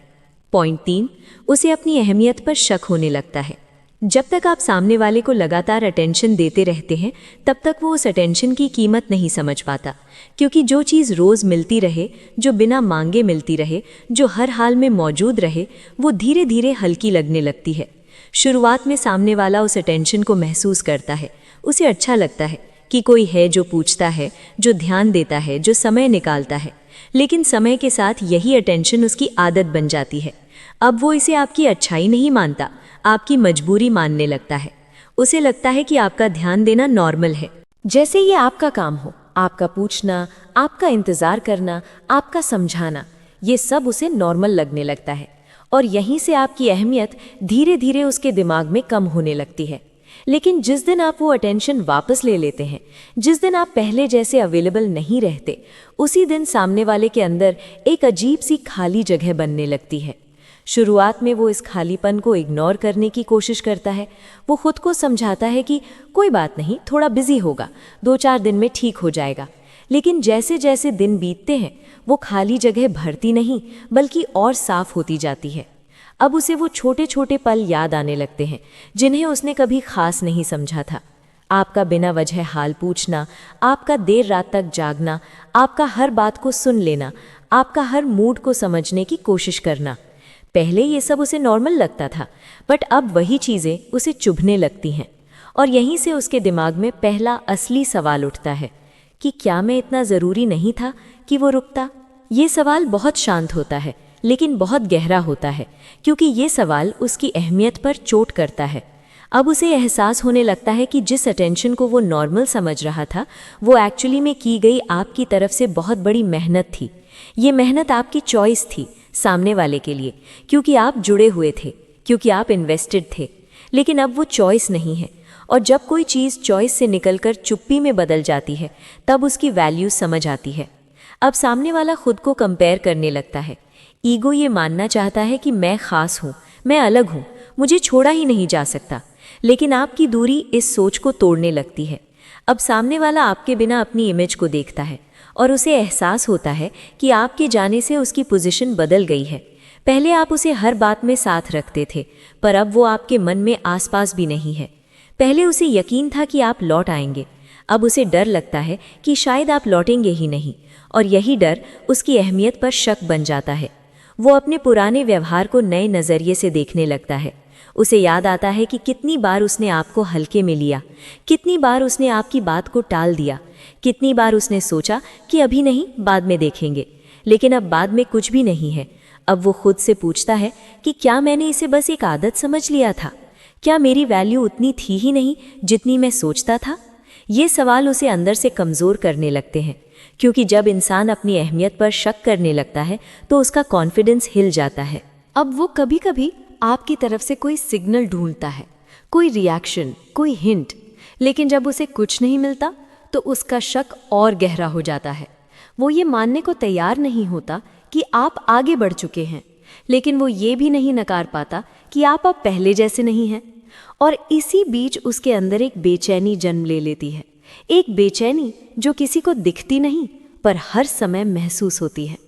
यही वो स्टेज होती है जहां सामने वाला आपको खोने के बाद खुद को खोने लगता है, क्योंकि जब तक आप थे उसकी अहमियत क्लियर थी, अब आप नहीं है तो उसकी पहचान हिलने लगती है। और यही कारण है कि उसे अपनी अहमियत पर शक होने लगता है। जिस अटेंशन को वो बस नॉर्मल समझ रहा था, अब वही अटेंशन उसे सबसे ज़्यादा याद आती है। और यही सवाल उसके मन में बार बार गूंजता है कि क्या मैं इतना ज़रूरी नहीं था? पॉइंट 4, पुरानी बातें उसे अचानक साफ दिखने लगती हैं। जब तक आप सामने वाले को समझाते रहते हैं, जब तक आप हर बात पर कोई ना कोई मतलब देते रहते हैं, तब तक उसकी बहुत सी गलतियां उसकी नज़र में गलतियां बनती ही नहीं हैं, क्योंकि हर गलती के साथ आप एक वजह जोड़ देते हैं, हर कमी के साथ आप एक बहाना रख देते हैं, क्योंकि आपका दिल साफ होता है। आप कहते हैं कि शायद आज सामने वाला थका हुआ होगा, शायद हालात ठीक नहीं होंगे, शायद इरादा बुरा नहीं था, और धीरे धीरे आप खुद ही उसकी गलतियों पर एक पर्दा डालते चले जाते हैं। इस पर्दे का सबसे बड़ा नुकसान ये होता है कि सामने वाला कभी अपनी गलती को पूरी तरह देख ही नहीं पाता, क्योंकि हर बार आप उसे बचा लेते हैं। लेकिन जिस दिन आप जस्टिफाई करना बंद कर देते हैं, उसी दिन ये पर्दा हटने लगता है। अब आप उसकी बातों को सही ठहराने नहीं आते। अब आप ये नहीं कहते कि कोई बात नहीं, छोड़ो, ऐसा ही है। आप बस चुप हो जाते हैं, और इस चुप्पी के साथ सामने वाला पहली बार अपनी हरकतों को बिना फिल्टर देखना शुरू करता है। अब जो बातें पहले इग्नोर हो जाती थी, वही बातें उसे साफ साफ दिखाई देने लगती हैं। अब उसे याद आता है कि कितनी बार उसने आपकी बात बीच में काटी थी, कितनी बार उसने आपकी फीलिंग्स को हल्के में लिया था, कितनी बार उसने आपकी ज़रूरतों को टाल दिया था। पहले ये सब बातें उसे छोटी लगती थी, क्योंकि आप उन्हें छोटा बना देते थे। लेकिन अब जब आप कुछ भी ढक नहीं रहे, तो वही बातें उसे चुभने लगती हैं। अब उसे एहसास होता है कि आप हमेशा एडजस्ट करते रहे, आप हमेशा पीछे हटते रहे, आप हमेशा पहले समझने वाले बने रहे, और वो हमेशा इन सब बातों को हल्के में लेता रहा। ये एहसास उसके लिए बहुत अनकंफर्टेबल होता है, क्योंकि अब वो ये नहीं कह सकता कि मेरी गलती नहीं थी। अब हर पुरानी बात एक एक करके उसके सामने आने लगती है। उसे याद आता है कि जब आपने सपोर्ट मांगा था, तब उसने समय नहीं निकाला था। जब आपने मुश्किल हालात में साथ चाहा था, तब उसने दूरी बना ली थी। पहले वो सोचता था कि कोई बात नहीं, सामने वाला समझ जाएगा, लेकिन अब उसे समझ आता है कि आपने समझा ज़रूर था, लेकिन उसकी कीमत आपने खुद चुकाई थी। और अब जब आप पीछे हट चुके हैं, तो वही कीमत उसके सामने आकर खड़ी हो जाती है। अब वो अपने शब्दों को दोबारा सुनने लगता है, अपने मैसेजेस को नए नज़रिए से पढ़ने लगता है। जो बातें पहले उसे नॉर्मल लगती थी, अब वही बातें उसे याद आने लगती हैं। सामने वाले को यह एहसास होता है कि उसने कई बार बिना सोचे समझे आपको बहुत कुछ बोल दिया था, लेकिन आपने कभी उसे उसका एहसास नहीं होने दिया, क्योंकि आप हमेशा सिचुएशन को संभाल लेते थे। अब आप नहीं हैं, अब कोई संभालने वाला नहीं है, और जब कोई सिचुएशन को संभालना बंद कर देता है, तो सच अपने आप सामने आ जाता है। यही वजह है कि अब सामने वाला अपनी गलतियों से भाग नहीं पाता। अब वो खुद से सवाल करने लगता है कि क्या मैंने इसे हल्के में ले लिया? ये सवाल उसके अंदर पछतावा पैदा करते हैं, लेकिन ये पछतावा आपके शब्दों से नहीं आता, ये पछतावा आपकी चुप्पी से आता है, क्योंकि आपने कुछ कहा ही नहीं, आपने कोई आरोप नहीं लगाया, आपने कोई हिसाब नहीं मांगा, आप बस हट गए, और यही हट जाना उसके लिए सबसे बड़ा आईना बन जाता है। अब वो अपने हर पुराने व्यवहार को नए एंगल से देखने लगता है। अब उसे ये भी दिखने लगता है कि कहाँ उसने सिर्फ खुद को चुना था और कहाँ उसने आपको सेकंड ऑप्शन बना दिया था। पहले वो सोचता था कि सब ठीक है क्योंकि आप थे, अब आप नहीं हैं तो सब ठीक है। ये सोच टूट जाती है। अब उसे ये भी समझ आता है कि आपने कितनी बार खुद को रोककर रिश्ते को जलाया था, और अब जब आप रुक गए हैं तो रिश्ता अपने आप उसकी सच्चाई दिखाने लगा है। यही वो स्टेज होती है जहां सामने वाला आपकी कमी के साथ साथ अपनी गलतियां भी देखने लगता है। अब वो चाहे जितना आगे बढ़ने की कोशिश करे, पुरानी बातें उसके साथ चलती हैं, क्योंकि आपने उन्हें दबाया नहीं, बस छोड़ दिया। और छोड़ी हुई बातें अक्सर सबसे ज़्यादा बोलती हैं। अब कोई जस्टिफिकेशन नहीं है, अब कोई फिल्टर नहीं है, सिर्फ सच है, और सच अक्सर सबसे ज़्यादा चुभता है। पॉइंट 5, वो अंदर ही अंदर डरने लगता है। इस डर की शुरुआत बाहर से दिखाई नहीं देती। सामने वाला हंसता है, नॉर्मल बिहेव करता है, अपने काम में बिजी दिखता है, लेकिन अंदर अंदर कुछ ठीक नहीं होता, क्योंकि ये डर नाराज़गी का नहीं होता। अगर आप नाराज़ होते तो सामने वाले को रास्ता साफ दिखता। सामने वाला सोचता है कि थोड़ा समय दूंगा, बात कर लेंगे, सब ठीक हो जाएगा। नाराज़गी टेम्परेरी होती है, नाराज़गी में वापसी की उम्मीद होती है, लेकिन यहाँ डर कुछ और ही होता है। डर ये होता है कि आप सच में आगे बढ़ चुके हैं, और यही डर सबसे ज़्यादा गहरा होता है। जब आप चुप रहते हैं, जब आप एक्सप्लेन नहीं करते, जब आप सवाल नहीं पूछते, तब सामने वाले को आपकी इमोशनल स्थिति समझ नहीं आती। उसे नहीं पता कि आप अंदर से दुखी हैं या फिर आप अंदर से फ्री हो चुके हैं, और यही कन्फ्यूजन धीरे धीरे डर में बदल जाता है। क्योंकि अगर आप दुखी होते तो कहीं ना कहीं उसकी ज़रूरत होती, अगर आप टूटे होते तो शायद आप वापस आते। लेकिन जब आप स्टेबल दिखते हैं, जब आप शांत दिखते हैं, जब आप अपने फैसले पर टिके दिखते हैं, तो सामने वाले के मन में एक अजीब सी घबराहट पैदा होती है। वो सोचता है कि क्या ये सच में निकल गया? क्या अब इसे फ़र्क ही नहीं पड़ता? क्या अब मैं इसकी लाइफ का हिस्सा नहीं हूँ? ये सवाल उसे अंदर से हिलाने लगते हैं, क्योंकि इंसान अपनी अहमियत खोने से सबसे ज़्यादा डरता है। अब सामने वाला छोटी छोटी चीज़ों पर ध्यान देने लगता है। आप कब ऑनलाइन आते हैं, कितनी देर रहते हैं, आप किससे बात करते हैं, आप कैसे रिएक्ट करते हैं, आपको ऑब्जर्व करने लगता है। लेकिन उसे कोई जवाब नहीं मिलता। आप ना तो ज़्यादा खुश दिखते हैं, ना ज़्यादा दुखी, आप बस अपने में रहते हैं। और यही सबसे डरावनी स्थिति होती है, क्योंकि अब वो ये तय नहीं कर पाता कि आप किस स्टेज पर हैं। पहले अगर आप अपसेट होते थे तो वो जानता था कि अब उसे थोड़ा एफर्ट करना पड़ेगा, लेकिन अब उसे ये भी नहीं पता कि एफर्ट की कोई जगह बची है या नहीं। यहीं से उसका डर और गहरा हो जाता है। सामने वाला सोचता है कि कहीं ऐसा तो नहीं कि ये किसी और की तरफ बढ़ चुका हो, कहीं ऐसा तो नहीं कि इसने खुद को इतना मजबूत बना लिया हो कि अब वापसी पॉसिबल ही ना हो। अब वो खुद से झूठ बोलने की कोशिश करता है। वो सोचता है कि अभी तो समय है, अभी तो बात हो सकती है, अभी तो सब खत्म नहीं हुआ। लेकिन आपका बिहेवियर इन झूठों को सपोर्ट नहीं करता। आप उसे वैलिडेट नहीं करते, आप उसे कोई उम्मीद नहीं देते, आप उसे ये महसूस नहीं कराते कि वो अभी भी स्पेशल है। और यही साइलेंस उसके अंदर डर को मजबूत करती है। अब वो कभी कभी आपसे कांटेक्ट करने का मन बनाता है, लेकिन फिर रुक जाता है, क्योंकि उसे डर लगता है कि अगर उसने मैसेज किया और आपको फ़र्क ही नहीं पड़ा तो वो डर सच साबित हो जाएगा। इसलिए वो डर अंदर ही अंदर पलता रहता है। वो बाहर से नॉर्मल रहता है, लेकिन अंदर से बेचैन। उसकी नींद पहले जैसी नहीं रहती, उसका ध्यान भटकने लगता है, वो बार बार पुरानी बातों में चला जाता है। उसे याद आता है कि कभी आप कैसे रिएक्ट करते थे, कैसे आपकी आंखों में उसके लिए चिंता होती थी, और अब वो सब नहीं है। यहीं से उसके मन में एक साइलेंट पैनिक शुरू होता है। ये पैनिक लाउड नहीं होती, ये ड्रामा नहीं करती, ये रोने धोने में नहीं निकलती। ये पैनिक अकेले में आती है, रात में आती है, खाली समय में आती है। वो किसी से खुलकर कह भी नहीं पाता कि वो किस बात से डर रहा है, क्योंकि बाहर से सब ठीक लगता है, लेकिन अंदर कुछ खोने का डर उसे चैन नहीं लेने देता। क्योंकि वो समझ चुका होता है कि गुस्सा होने पर सामने वाला आपको मना सकता था, लेकिन जब आप शांत होते हो तो उसे लगता है कि वो आपको खो सकता है। और यही सबसे बड़ा डर होता है। अब वो ये भी सोचने लगता है कि अगर ये वापस आया ही नहीं तो, अगर ये सच में आगे बढ़ गया तो, अगर अब कोई रास्ता बचा ही नहीं तो। ये सवाल उसके दिमाग में घूमते रहते हैं, और सबसे बड़ी बात ये है, ये सारी बात वो खुद सोचने लगता है। आपने उसे कुछ साबित नहीं किया, आप बस खुद को संभाल कर आगे बढ़ गए। और यही आगे बढ़ना सामने वाले के लिए सबसे बड़ा डर बन जाता है, क्योंकि अब वो ये समझ जाता है कि आपको खोने का मतलब सिर्फ एक इंसान को खोना नहीं है, बल्कि अपनी मंशा खोना है, अपनी पकड़ खोना है, अपनी जगह खोना है। उसे डर इस बात का नहीं कि आप नाराज़ हैं, डर इस बात का होता है कि आप सच में आगे बढ़ चुके हैं। पॉइंट 6, सबसे आखिर में उसे आपकी वैल्यू समझ आती है।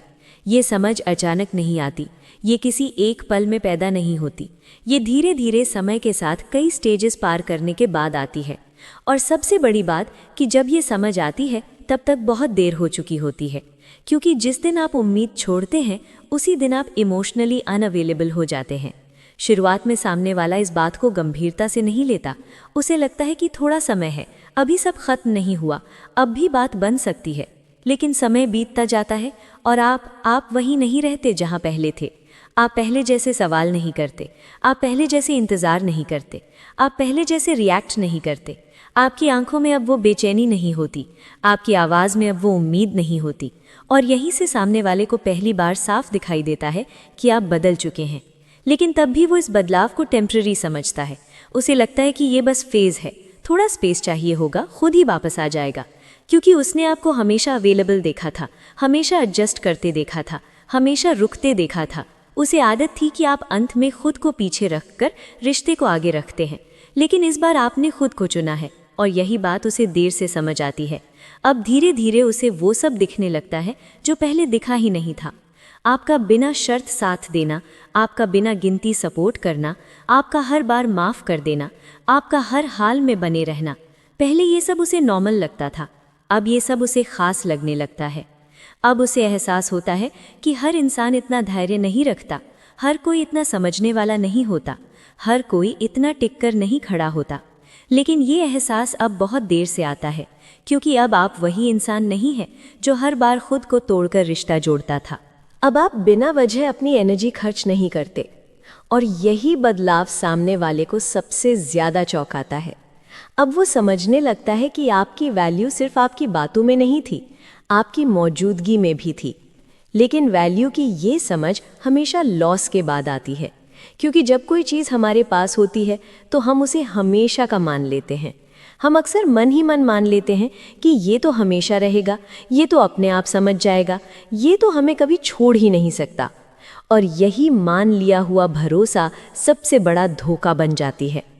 अब सामने वाला आपसे कांटेक्ट करना चाहता है, अब वो बात करना चाहता है, अब वो सब कहना चाहता है जो पहले नहीं कहा। लेकिन अब आप सुनने की उसी जगह पर नहीं हैं, आप बदले नहीं हैं, आप बस आगे बढ़ चुके हैं। और आगे बढ़ा हुआ इंसान पीछे की आवाज़ साफ सुन नहीं पाता। आप चुप रहकर किसी को सज़ा नहीं दे रहे, आप बस खुद को प्रोटेक्ट कर रहे हैं। क्योंकि जिस दिन आपने उम्मीद छोड़ी थी उसी दिन आपने खुद से एक वादा किया था कि अब आप वहाँ नहीं रुकेंगे जहाँ आपको बार बार अपनी अहमियत साबित करनी पड़े। और यही वादा आपको इमोशनली मजबूत बना देता है। अब सामने वाले को आपकी वैल्यू समझ आती है, लेकिन अब उस वैल्यू तक पहुंचने का रास्ता बंद हो चुका होता है। क्योंकि वैल्यू सिर्फ ध्यान से नहीं बनती, वैल्यू लगातार बने रहने से बनती है।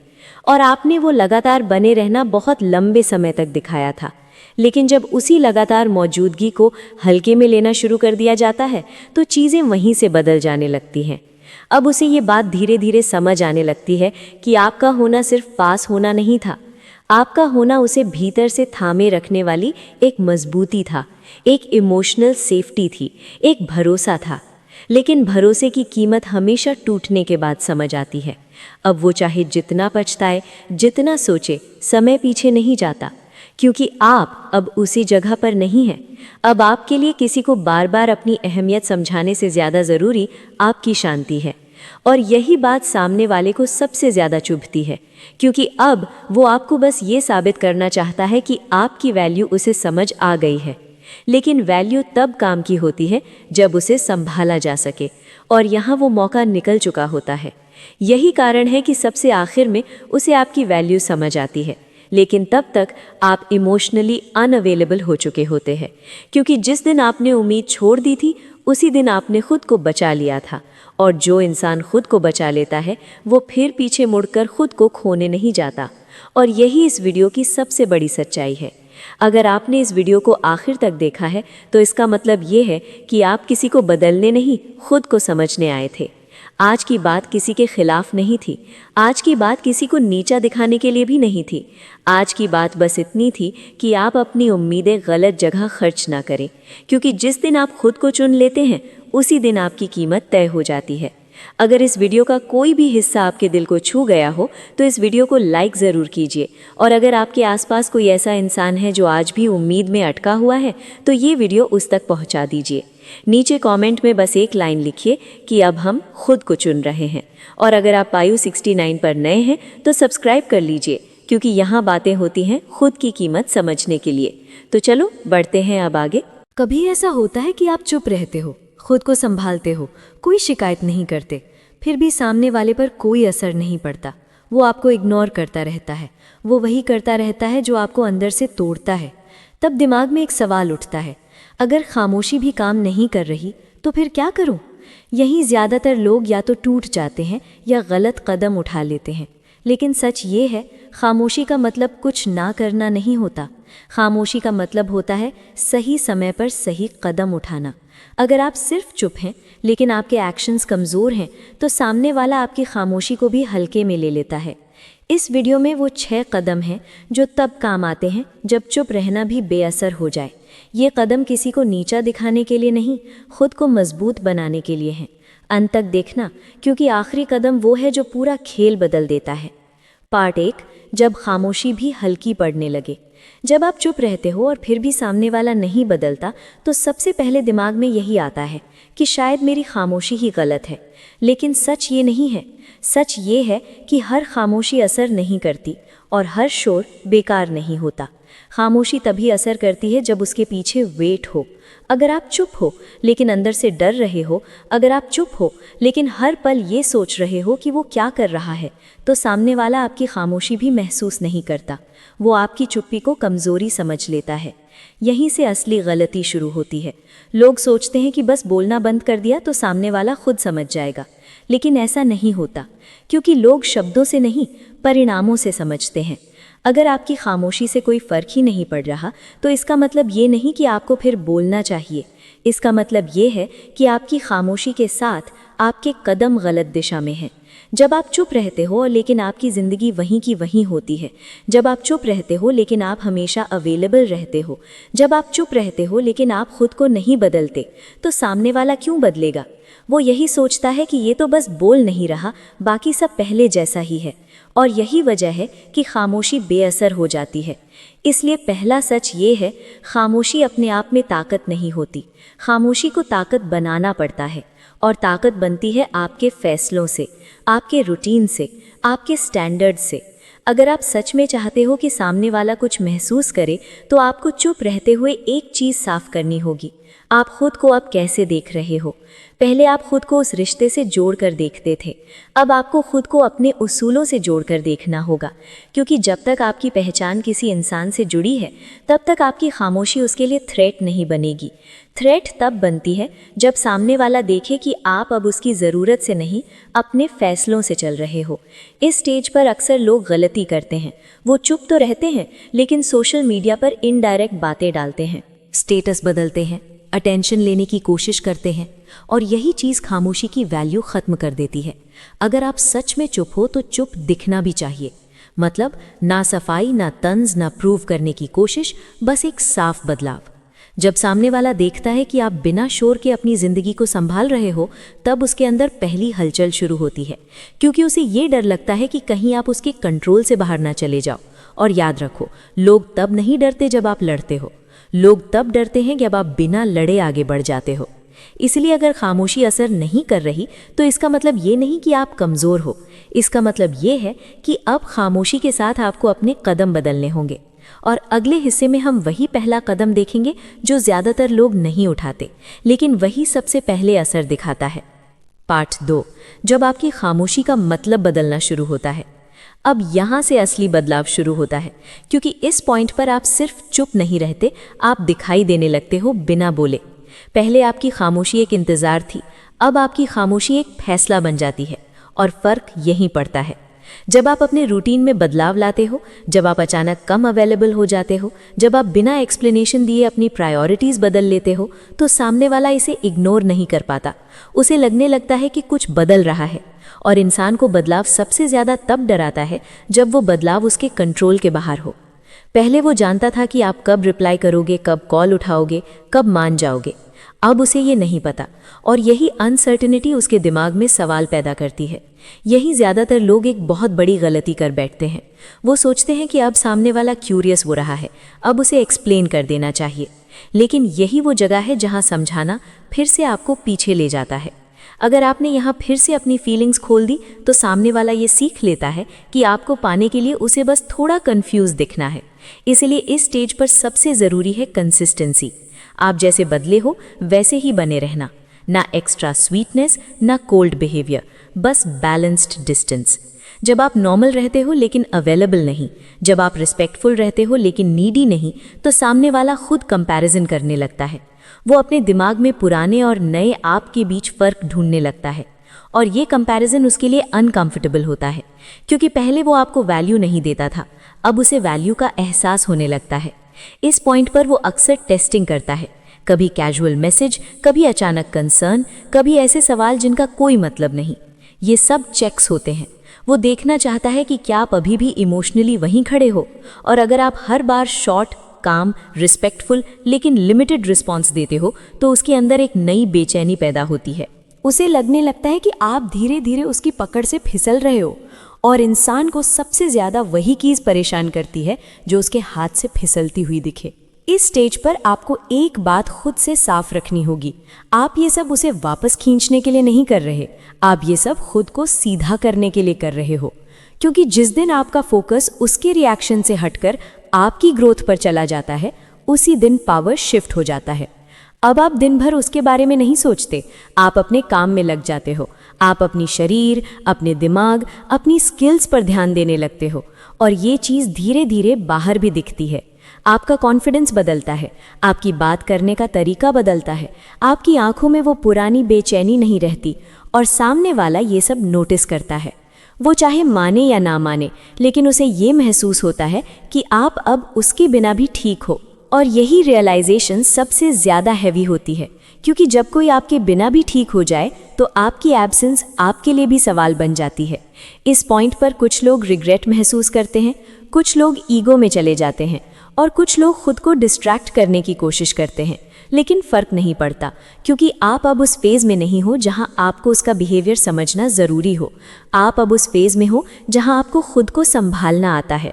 और यही वो जगह है जहां आपकी खामोशी सिर्फ एब्सेंस नहीं रहती। पार्ट 3, जब सामने वाला अंदर से टूटने लगता है। अब यहाँ कहानी एक ऐसे मोड़ पर पहुँचती है जहाँ आप कुछ भी नहीं कर रहे होते, फिर भी बहुत कुछ हो रहा होता है। आप शांत हो, अपने काम में लगे हो, अपनी ज़िंदगी को धीरे धीरे एक नई दिशा दे रहे हो, और सामने वाला इसी शांति में टूटने लगता है, क्योंकि अब उसके पास आपके खिलाफ कोई शिकायत नहीं होती। आप लड़ नहीं रहे, आप अक्यूज़ नहीं कर रहे, आप ड्रामा नहीं कर रहे, फिर भी उसे बेचैनी हो रही होती है। इस बेचैनी की वजह आप नहीं होते, उसकी अपनी सोच होती है। अब वो बार बार पुराने पलों को रिप्ले करता है। वो सोचता है कि तब उसने आपकी बात क्यों हल्के मिली, क्यों उसने सोचा कि आप हमेशा वैसे ही रहोगे। यहीं पर इंसान अपनी सबसे बड़ी गलती करता है, वो आपको ग्रांटेड मान लेता है। और जब कोई इंसान आपको ग्रांटेड मान ले, तो आपकी खामोशी उसे सबसे ज़्यादा चुभती है। अब वो अपने आसपास नए लोगों में आपको ढूंढने लगता है, लेकिन उसे वही समझ, वही पेशेंस, वही सिंसियरिटी कहीं नहीं मिलती। और यहीं से कंपैरिजन शुरू होता है। वो बाहर से चाहे कितना भी नॉर्मल दिखे, लेकिन अंदर से वो लगातार हार रहा होता है। इस स्टेज पर अक्सर लोग गलती कर बैठते हैं। वो सोचते हैं अब तो वो समझ रहा है, अब तो उसे एहसास हो रहा है, और फिर वो एक छोटा सा मैसेज भेज देते हैं। बस यही एक मैसेज पूरा बैलेंस बिगाड़ देता है, क्योंकि सामने वाला ये नहीं सीखता कि उसने गलती की थी, वो ये सीखता है कि आप अब भी उसके लिए रुके हुए हो। इसलिए यहाँ सबसे ज़रूरी चीज़ है सेल्फ कंट्रोल। आपको खुद को याद दिलाना होगा कि ये स्टेज टेम्पररी फीलिंग वाली है। अगर वो सच में बदलना चाहेगा तो उसे आपके शब्दों की ज़रूरत नहीं होगी, उसे आपके स्टैंडर्ड्स दिखेंगे। अब सामने वाला छोटी छोटी चीज़ों पर आपको नोटिस करने लगता है, आपका साइलेंस, आपका कॉन्फिडेंस, आपका एब्सेंस। और एब्सेंस तभी काम करता है जब प्रेजेंस मीनिंगफुल रही हो। आपने जो दिया था वो सस्ता नहीं था, इसलिए उसकी कमी अब महसूस हो रही है। इस स्टेज पर वो अपने ईगो से लड़ता है। एक तरफ उसे आपकी याद आती है, दूसरी तरफ उसे ये मानना पड़ता है कि गलती उसी की थी। और ईगो सबसे आखिरी चीज़ है जो टूटती है। लेकिन जब ईगो टूटती है तो इंसान खुद से भाग नहीं पाता। आप यहाँ एक बहुत बड़ी जीत हासिल करते हो बिना जीते हुए, क्योंकि अब आप रिजल्ट के पीछे नहीं भागते, आप प्रोसेस में रहते हो। आपको फर्क नहीं पड़ता कि वो कब मानेगा या मानेगा भी या नहीं। आप बस ये जानते हो कि आप अब खुद के खिलाफ नहीं हो, और यही माइंडसेट आपको इमोशनल रूप से अनब्रेकेबल बनाता है।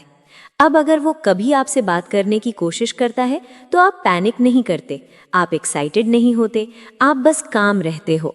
और काम इंसान के सामने कंफ्यूज्ड इंसान हमेशा कमज़ोर पड़ता है।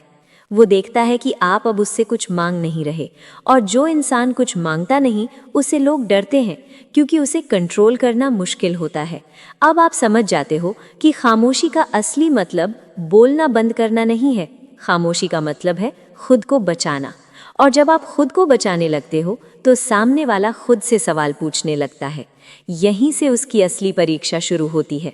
या तो वो वाकई बदलेगा या फिर हमेशा के लिए आपकी ज़िंदगी से खुद बाहर हो जाएगा। और दोनों ही हालात में आप जीत चुके होते हो, क्योंकि आपने अपनी सेल्फ रिस्पेक्ट किसी की समझ पर नहीं छोड़ी। और अगले हिस्से में हम बात करेंगे उस मोमेंट की जहां पावर पूरी तरह आपके पास आ जाती है बिना किसी लड़ाई के। पार्ट 4, जब पावर पूरी तरह शिफ्ट हो जाती है। अब यहाँ एक बहुत खामोश लेकिन निर्णायक बदलाव होता है। आप शायद इसे सेलिब्रेट नहीं करते, लेकिन अंदर ही अंदर आप समझ जाते हो कि अब चीज़ें आपके हाथ में हैं। पहले पावर उसके पास थी क्योंकि आप डरते थे कि वो चला जाएगा, डरते थे कि रिश्ता टूट जाएगा, डरते थे कि आप अकेले रह जाओगे। अब डर नहीं है, और जिस दिन डर चला जाता है उसी दिन पावर शिफ्ट हो जाती है। अब सामने वाला आपके रिप्लाई से ज़्यादा आपकी नॉन अवेलेबिलिटी पर ध्यान देता है। उसे फ़र्क इस बात से नहीं पड़ता कि आपने क्या कहा, उसे फ़र्क इस बात से पड़ता है कि आपने कब नहीं कहा। आप नोटिस करोगे अब वो आपकी टाइमिंग ऑब्जर्व करता है। आप कब ऑनलाइन आते हो, कब ऑफलाइन जाते हो, कब हंसते हो, कब साइलेंट रहते हो। ये सब क्यूरियोसिटी नहीं है, ये इनसिक्योरिटी है। क्योंकि अब वो ये महसूस कर रहा होता है कि आप उससे आगे निकल रहे हो, और इंसान किसी को आगे बढ़ते हुए देख नहीं पाता जिसे वो कभी कंट्रोल करता था। इस स्टेज पर वो दो तरह से रिएक्ट कर सकता है। या तो वो इमोशनल बनकर आपको वापस खींचने की कोशिश करेगा, या फिर वो कोल्ड बनकर खुद को सुपीरियर दिखाने की कोशिश करेगा। लेकिन दोनों ही रिएक्शंस एक ही बात बताते हैं, उसे फ़र्क पड़ रहा है। और जब किसी को फ़र्क पड़ने लगे तो असली खेल शुरू होता है। यहाँ बहुत ज़रूरी है कि आप खुद को रिमाइंड करते रहो, आपका गोल उसे बदलना नहीं है, आपका गोल खुद को कमज़ोर दोबारा नहीं बनाना है। क्योंकि अगर आपने इस स्टेज पर थोड़ी सी भी जल्दबाजी की तो पावर वापस शिफ्ट हो सकती है। अब आपकी सबसे बड़ी ताकत है प्रिडिक्टेबल ना होना। मतलब आप रूड नहीं बनते, लेकिन आप अवेलेबल भी नहीं रहते। आप काइंड रहते हो लेकिन नीडी नहीं होते। आप प्रेजेंट रहते हो लेकिन डिपेंडेंट नहीं होते। और यही बैलेंस उसे अंदर से हिला देता है, क्योंकि वो ये तय नहीं कर पाता कि आप उसके साथ कहाँ खड़े हो। पहले उसे सब पता था, अब कुछ भी साफ नहीं है। और एम्बिग्विटी ईगो के लिए जहर होती है। इस स्टेज पर वो अक्सर गिल्ट दिखाने लगता है। कभी कहेगा तुम बदल गए हो, कभी कहेगा तुम पहले जैसे नहीं रहे। और यहाँ आपको समझना होगा, ये एक्यूजेशन नहीं है, ये कन्फेशन है। वो ये नहीं कह रहा कि आप गलत हो, वो ये कह रहा है कि आप अब उसके कंट्रोल में नहीं हो। और यही सबसे बड़ा कॉम्प्लीमेंट होता है खामोशी के रास्ते पर चलने वालों के लिए। अब आप अपनी ज़िंदगी में एक अलग लेवल की क्लैरिटी महसूस करते हो। आप जानते हो कि आपको क्या चाहिए और क्या नहीं। आपको ये भी साफ हो जाता है कि अगर ये इंसान वापस भी आता है तो वो सिर्फ तभी मीनिंगफुल होगा जब वो रिस्पॉन्सिबिलिटी के साथ आए, ना कि कन्फ्यूजन के साथ।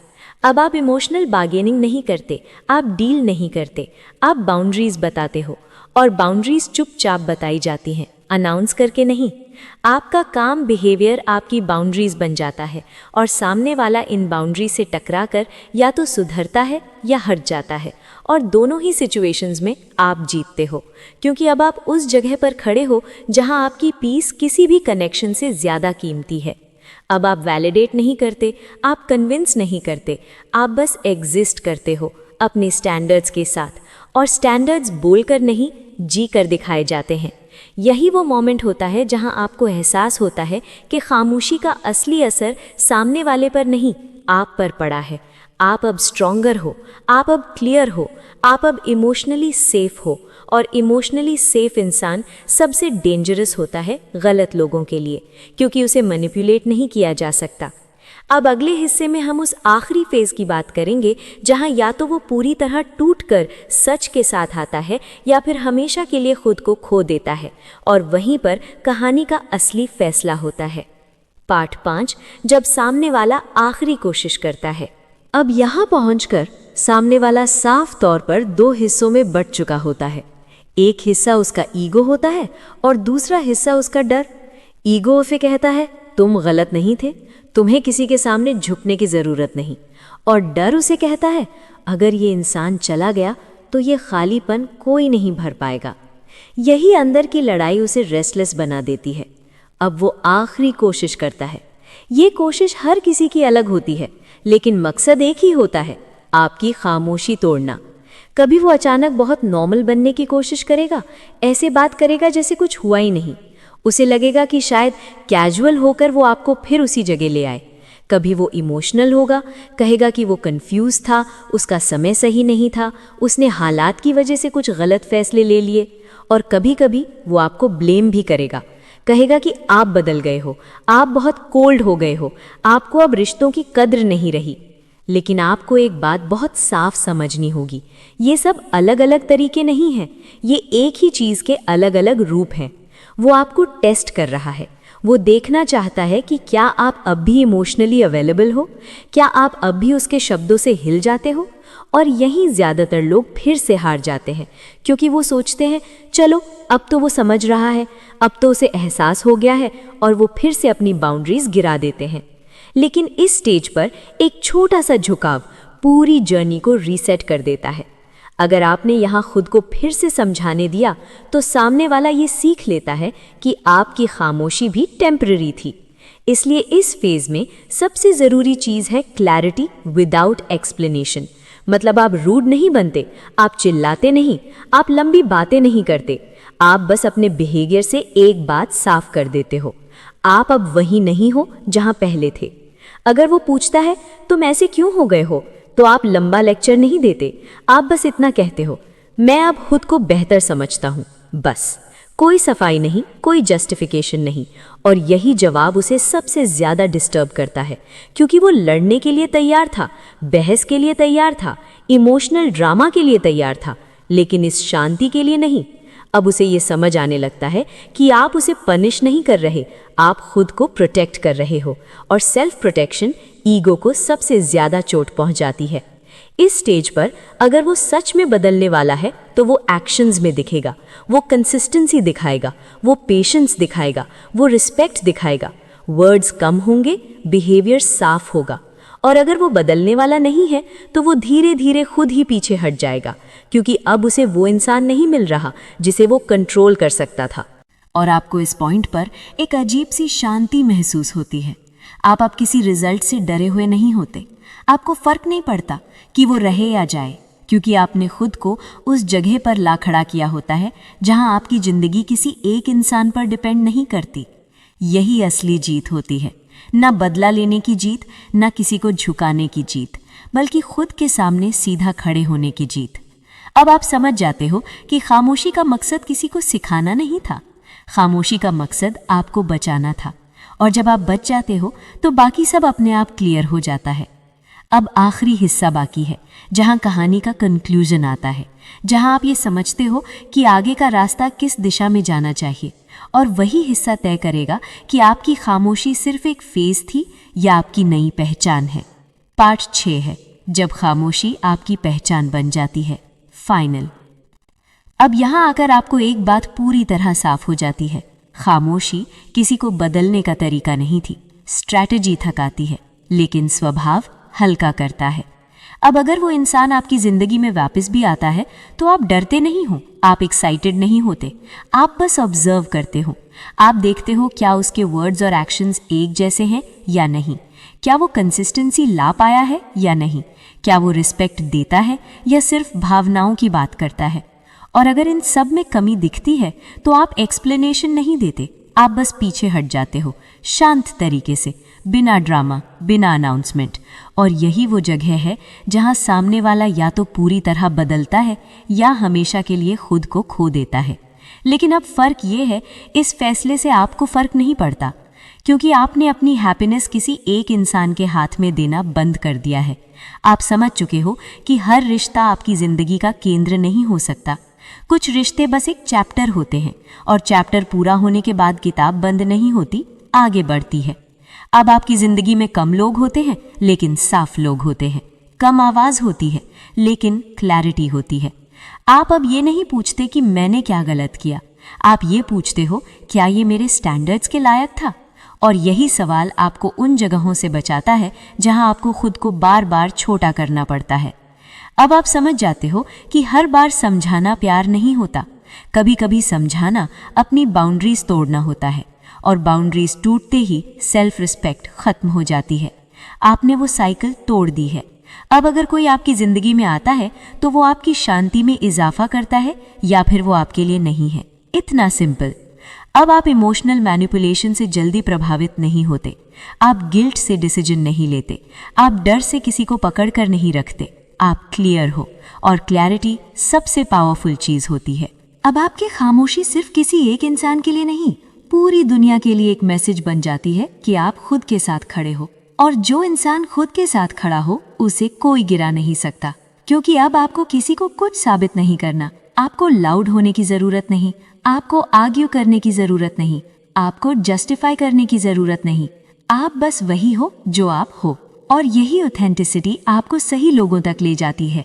खामोशी का ये सफर यहीं खत्म नहीं होता, ये यहीं से शुरू होता है, एक ऐसी जिंदगी की तरफ जहां आप खुद को बार बार समझाने में नहीं, खुद को जीने में लगे होते हो। और अगर कभी कोई इंसान आपकी जिंदगी में वापस आता भी है तो वो आपको पहले जैसा नहीं पाता, वो आपको ज्यादा शांत, ज्यादा साफ और ज्यादा मजबूत पाता है। और यही सबसे बड़ा बदलाव है, क्योंकि अब आप चुप इसलिए नहीं हो कि आपके पास शब्द नहीं है, आप चुप इसलिए हो क्योंकि आपको खुद की आवाज मिल चुकी है। यही खामोशी आपकी नई पहचान है। अब समझाने की जरूरत नहीं है, अब सफाई देने की जरूरत नहीं है, अब अपनी कीमत साबित करने की जरूरत नहीं है, क्योंकि जिस दिन आपने खुद को समझाना बंद किया उसी दिन आपने खुद के साथ खड़े होना शुरू कर दिया। कुछ लोग शब्दों से नहीं समझते, वो तब समझते हैं जब आपकी आवाज नहीं रहती, जब आपकी मौजूदगी कम हो जाती है और जब आपकी खामोशी उन्हें उनके सच से मिलवा देती है। अगर सामने वाला बदला तो वो उसकी समझ होगी, और अगर नहीं बदला तो भी आपने कुछ नहीं खोया, क्योंकि आपने खुद को पाया है। याद रखो, जो इंसान आपको बार बार खुद को समझाने पर मजबूर करे वो आपको समझने के लिए तैयार ही नहीं होता। और जिस दिन आप शांत होकर अपनी जिंदगी में आगे बढ़ जाते हो उसी दिन आपकी खामोशी सबसे तेज आवाज बन जाती है। अगर ये वीडियो आपको थोड़ा भी मजबूत बना पाई हो, अगर किसी एक लाइन ने आपको खुद से जोड़ दिया हो, तो पायु 69 चैनल को अभी सब्सक्राइब कर लो, क्योंकि यहाँ हम किसी को बदलने की नहीं, खुद को मजबूत बनाने की बात करते हैं। वीडियो को लाइक करो, कमेंट में लिखो अब मैं खुद को समझाऊंगा, और इस वीडियो को उस इंसान तक जरूर पहुंचाओ जो आज भी गलत जगह खुद को साबित करने में लगा है। मजबूत रहो और अपनी खामोशी को अपनी ताकत बनाओ।